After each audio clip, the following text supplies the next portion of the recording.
નમસ્કાર વિદ્યાર્થી મિત્રો, આપણે ગણિતની અંદર એટલે કે આ એકમ કસોટી પહેલાં આપણે ત્રિજ્યા, વ્યાસ, જીવા, વર્તુળ આ બધું શીખી ગયા હતા. એમાં જ આ ભાગ 2ની અંદર આપણે જોઈએ તો આપણે સૌથી પહેલાં આ તમને એક વર્તુળ આપેલું છે એ તમે શીખી ગયા છો કે એનું કેન્દ્ર બિંદુ કયું કહેવાય છે, વ્યાસ કયો કહેવાય છે કે જે કેન્દ્રમાંથી પસાર થતો હોય એને વ્યાસ કહેવાય છે. એટલે કે વ્યાસ એ બી છે એ તમને અહીંયા રેખાખંડ એ બી આપેલું છે. ત્રિજ્યા કઈ કઈ છે તો અહીંયાથી રેખાખંડ એ સી, રેખાખંડ એ પી, રેખાખંડ પી બી આ બધી જે છે એ ત્રિજ્યા આપેલી છે.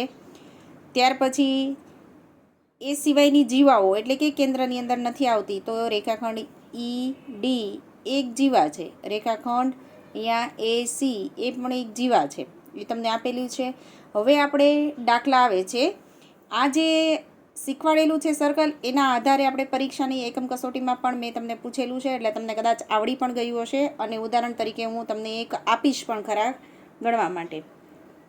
તો સૌથી પહેલાં આપણે જોઈએ કે દાખલા ગણતી વખતે અહીંયા સૂત્ર આપેલા છે તો એ સૂત્ર તમારે મોઢે કરવાના છે. જે સૂત્ર આવડશે તો જ તમને દાખલા આવડશે. તો જ્યારે વ્યાસ શોધવાનું હોય તો એનું સૂત્ર છે વ્યાસ શોધવા માટે વ્યાસ બરાબર 2 ગુણ્યા ત્રિજ્યા. તમને ત્રિજ્યાનું માપ આપેલું હશે અને વ્યાસનું માપ શોધવાનું છે એટલે કે વ્યાસ બરાબર 2 ગુણ્યા ત્રિજ્યા. આપણે હમણાં દાખલો જોઈએ એટલે તમને ખ્યાલ આવી છે. જ્યારે ત્રિજ્યા શોધવાનું હોય ત્યારે એનું ત્રિજ્યા શોધવા માટેનું સૂત્ર છે ત્રિજ્યા બરાબર વ્યાસના છેદમાં 2. એકદમ ઇઝી સૂત્ર છે. આ સૂત્ર તમે મોઢે કરશો એટલે તમને ઓટોમેટિક દાખલા આવડી જશે. હવે આપણે જોઈએ દાખલા. હવે દાખલા જોતાં પહેલાં આગળ તમને મેં શીખવાડેલું છે એના આધારે તમારે આકૃતિ દોરેલી છે, આકૃતિના આધારે તમારે પ્રશ્નના જવાબ લખવાના રહેશે. હવે આપણે દાખલા જોઈએ કે નીચે આપેલી ત્રિજ્યાના માપ પરથી વ્યાસનું માપ શોધો. તો હમણાં આપણે સૂત્ર જોયું હતું કે વ્યાસ બરાબર 2 ગુણ્યા ત્રિજ્યા એનું સૂત્ર છે જેથી આપણે વ્યાસ મળે છે. અહીંયા ત્રિજ્યાનું માપ આપેલું છે 5.5 સેમી. હવે વ્યાસનું સૂત્ર મૂકીએ તો વ્યાસ બરાબર 2 ગુણ્યા ત્રિજ્યા. હવે 2 ના 2 આપણે મૂકી દઈએ પછી એનું ત્રિજ્યાનું માપ કેટલું છે 5.5 સેમી. હવે આ બંનેનો ગુણાકાર કરો એટલે તમારું 11 સેમી આવી જશે. હવે બીજો દાખલો જોઈએ, ત્રિજ્યા બરાબર 8.5 સેમી. તો સૂત્ર મૂકવાનું સૌથી પહેલાં તો વ્યાસ બરાબર 2 ગુણ્યા ત્રિજ્યા. 2 ના 2 મૂકવાના છે, ત્રિજ્યાનું માપ કેટલું છે કે 8.5 સેમી. 2 ગુણ્યા 8.5 સેમી કરો એટલે તમારો 17.0 સેમી તમારો જવાબ આવી જશે. એટલે કે વ્યાસ કેટલો આવશે 17.0 સેમી. એવી જ રીતે અહીંયા નીચે તમને ત્રિજ્યાના માપ આપેલા છે એ તમારે આવી રીતના સૂત્ર મૂકી અને દાખલા ગણવાના રહેશે. હવે જોઈએ નીચેના આપેલા વ્યાસના માપ પરથી ત્રિજ્યાના માપ શોધવું. તો આપણે આગળ સૂત્ર શીખી ગયા હતા કે ત્રિજ્યાનું માપ શોધવું હોય તો એનું સૂત્ર છે વ્યાસના છેદમાં 2. હવે અહીંયા આપેલે વ્યાસનું માપ આપેલું છે 12 સેમી. તો એનું સૂત્ર મૂકવાનું છે ત્રિજ્યા બરાબર વ્યાસના છેદમાં 2. બરાબર. તો હવે વ્યાસ કેટલો આપેલો છે 12 સેમી એટલે 12 સેમી મૂકીએ એના છેદમાં 2. હવે અહીંયા આપણે છેદ ઉડાડવાના છે. 12 ક્યાં ખડે આવે તો 2 6 12. 2 6 12 એટલે કે 6 સેમી. ત્રિજ્યા તમારી કેટલી મળી છે 6 સેમી. હવે ત્યાર પછી બીજો દાખલો આપણે જોઈએ, વ્યાસ બરાબર અહીંયા મીટરમાં જવાબ આપેલો છે 39 મીટર. તો હવે સૂત્ર મૂકીએ પહેલાં ત્રિજ્યા બરાબર વ્યાસના છેદમાં 2. હવે વ્યાસ આપને આપેલો છે 39 મીટર તો 39 મીટર આપણે અહીંયા લખ્યા છેદમાં 2. હવે આપણે જોઈએ ભાગ ચલાવવાનો છે તો કઈ રીતના આપણે તમને મેં આ દાખલો તમારે ગણવાનો નથી પણ તમને સમજ માટે અહીંયા મેં પેન્સિલથી ગણેલો છે. પણ જો ફોટો પાડીને મોકલું તો દાખલો તમારે ગણવાનો નથી, ખાલી સમજ માટે અહીંયા કરાવેલો છે. 29/2. સૌથી પહેલાં 2 એકા 2 એટલે 3માંથી 2 જાય એટલે 1 વધ્યો, ઉપરથી 9 ઉતાર્યા. હવે 2 અહીંયા આપેલા છે 2 9 18 એટલે અહીંયા 19 આપેલા છે, અહીંયા 18 છે. બરાબર. અહીંયા 19માંથી 18 જાય એટલે 1 વધ્યો. પછી અહીંયા પોઈન્ટ મૂકવાનો છે. પોઈન્ટ કઈ રીતના તો કેમ કે અહીંયા 1 છે, શેષ વધવી જોઈએ નહીં એટલા માટે અહીંયા શૂન્ય મૂકવાનું છે. અહીંયા ઉપર અંક એક નથી આપેલો એટલે અહીંયા શૂન્ય મૂકેલું છે એટલે આપણે અહીંયા પોઈન્ટ મૂકી દીધો છે.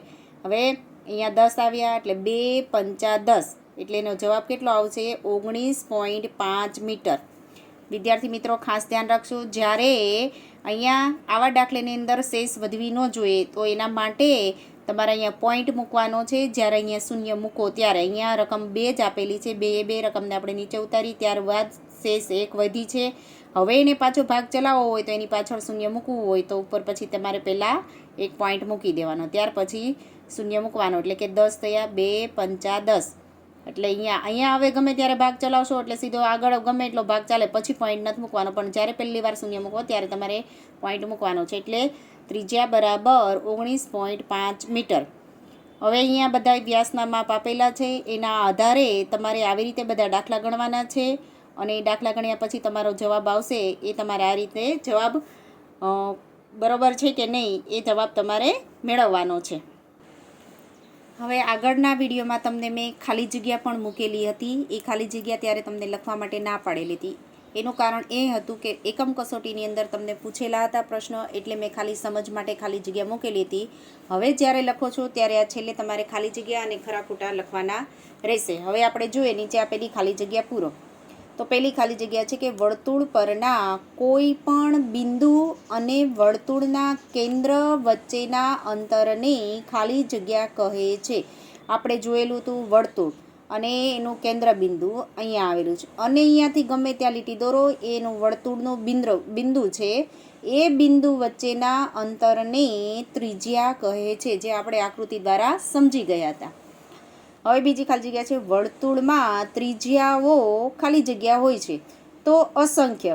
તો આપણે વર્તુળ દોર્યું છે, એની અંદર કેન્દ્ર બિંદુ છે, તમે એમાં ગમે એટલા લીટા પાડો છો, એટલે કે ગમે એવી તમે ગમે એટલી કે ત્રિજ્યા દોરી શકો છો, એટલે કે વર્તુળની ત્રિજ્યાઓ અસંખ્ય હોય છે.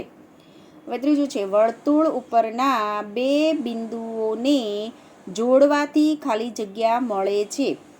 તો જીવા, તો કઈ રીતના આપણે વર્તુળમાં જોયું હતું કે વર્તુળ દોરેલું છે, એનું બિંદુ અહીંયા કેન્દ્ર બિંદુ છે, પણ કેન્દ્ર બિંદુ સિવાય તમે કોઈ પણ બે બિંદુને જોડો, તમે ઉપર આડું ઊભું, પણ કેન્દ્ર બિંદુને અડવું જોઈએ નહીં, એટલે કે એમાંથી પસાર થવી જોઈએ નહીં.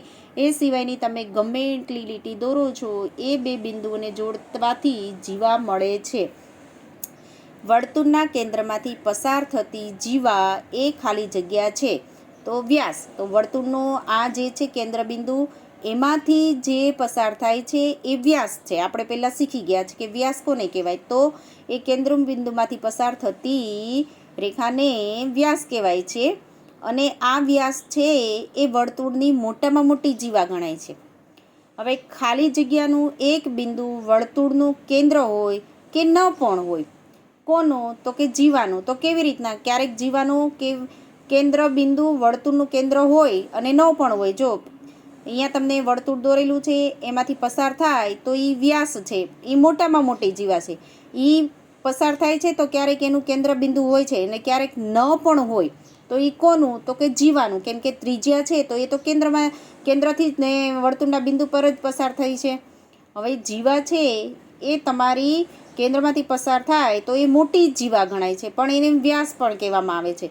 અહીંયા તમને ખાલી જગ્યા એવી આપેલી છે કે ખાલી જગ્યાનું એક બિંદુ વર્તુળનું કેન્દ્ર હોય કે ન પણ હોય, જો કેન્દ્રમાંથી પસાર થાય તો એ વર્તુળની મોટી જીવા ગણાય છે અને એનો વ્યાસ ગણાય છે. અને ક્યારેક ન પણ હોય તો એ કઈ, તો એ જીવા છે. તો એટલે ક્યારેક કેન્દ્ર બિંદુ હોય અને ન પણ હોય, એ વસ્તુ તમારી જીવા છે. હવે નીચેના વિધાનો ખરા છે કે ખોટા તે જણાવો. તો એક જ વર્તુળની બધી જ જીવાઓના માપ સરખા હોય છે. ખોટું. કેમ? તો ખોટું કેવી રીતના, તો તમને વર્તુળ આપેલું છે, એની અંદરથી તમારે અહીંથી પણ જીવા પસાર થાય, એની નીચે પણ જીવા પસાર થાય, જ્યારે ઉપર ત્રાસી આડી ઊભી ગમે ત્યાંથી જીવા પસાર થાય, પણ એના માપ કેવા હોય છે, જુદા જુદા હોય છે. એટલા માટે અહીંયા તમને સરખા આપેલા છે, એટલે ખોટું ગણાશે. એક જ વર્તુળના બધા જ વ્યાસના માપ સરખા હોય છે. ખોટું કે સાચું? તો સાચું. કેમ કે એક જ વર્તુળના બધા જ વ્યાસના માપ સરખા હોય છે. જ્યારે વર્તુળ આપેલું છે, એના કેન્દ્ર બિંદુ અહીંયા છે, એની ત્રિજ્યા જેટલી હોય એનાથી જ બમણી એનું વ્યાસ હોય છે. એટલે કે ગમે એટલી વ્યાસ પસાર થાય કેન્દ્રમાંથી, એ બધા જ માપ વ્યાસના એક સરખા હોય છે. એટલા માટે ખરું છે. વર્તુળમાં એક જ વ્યાસ હોય છે. ખોટું. હમણાં આપણે શીખી ગયા કે વર્તુળના કેન્દ્રમાંથી ગમે એટલા વ્યાસ પસાર કરી શકે છે, ફક્ત એક જ વ્યાસ હોતો નથી, એટલે ખોટું કહેવાય છે. વર્તુળની બધી જીવાઓ વર્તુળના કેન્દ્રમાંથી પસાર થાય છે, ખોટું. આપણે હમણાં શીખી ગયા કે વર્તુળનું કેન્દ્ર છે, તમે અહીંયા પણ જીવા દોરી શકો છો, વર્તુળ ઉપરની આડી ઊભી ગમે ત્યાં જીવા દોરી શકો છો, પણ વર્તુળના કેન્દ્રમાંથી બધી જીવાઓ પસાર થતી નથી, એટલા માટે એ ખોટું છે. વર્તુળનું કેન્દ્ર એ વર્તુળ પરનું બિંદુ નથી. કેવી રીતે? તો તમને અહીંયા વર્તુળ આપેલું છે, એ વર્તુળનું કેન્દ્ર છે, એનું મધ્યમાં બિંદુ આવે છે. અહીંયા શું માંગ્યું છે કે વર્તુળનું કેન્દ્ર એ વર્તુળ પરનું બિંદુ નથી. તો ખરું, તો કેવી રીતે નથી કે વર્તુળનું કેન્દ્ર છે એ મધ્યમાં બિંદુ આવે છે, જ્યારે વર્તુળ પરનું બિંદુ છે એ ત્યાં તમે પસાર કરો તો એ તમારી ત્રિજ્યા થઈ જાય છે, અને આખી પસાર કરો તો તમારી જીવા બને છે, એટલે વર્તુળનું બિંદુ ગણાય નહીં. બરાબર? હવે આટલું કર્યા પછી તમારે ઘરે જાતે રકમ બનાવી દાખલા ગણવાના રહેશે. અસ્તુ.